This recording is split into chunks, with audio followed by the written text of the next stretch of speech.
మోషే భూమి మీద ఉన్న వారిలో మిక్కిలి సాత్వికుడు. అది పేరు. దావీదుకు పేరుందండి. ఎవడో తెలుసా? యెహోవా హృదయానుసారుడు. అది పేరు. దానియేలుకు పేరుందండి. ఎవడో తెలుసా? దేవునికి బహు ప్రియుడు. అది పేరు.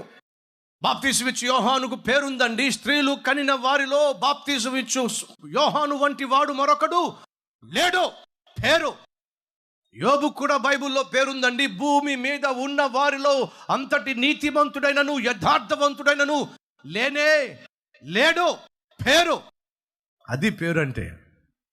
ఈరోజు మనం సంఘంలో కావచ్చు, సొసైటీలో కావచ్చు, మందిరంలో కావచ్చు, ఏ పేరు సంపాదించాలి? అద్భుతమైన ఆత్మీయుడండి, అద్భుతమైన ప్రార్థనాపరుడండి, అద్భుతమైనటువంటి ప్రార్థనాపరురాలండి, తగ్గింపు తత్వం కలవాడండి, బహు ప్రేమ గలవాడండి, దాన ధర్మములో చేయటంలో అతన్ని మించిన వాడు ఎవరు లేరండి, సహాయం చేయడంలో ఎప్పుడు వెనుకంజ వేయడండి, ఈ ప్రాంతంలో బహు నమ్మకమైన సేవకుడండి, ఆత్మల పట్ల భారం కలిగి సంఘాన్ని బహు జాగ్రత్తగా కాపాడుకుంటున్నటువంటి కాపరి అండి.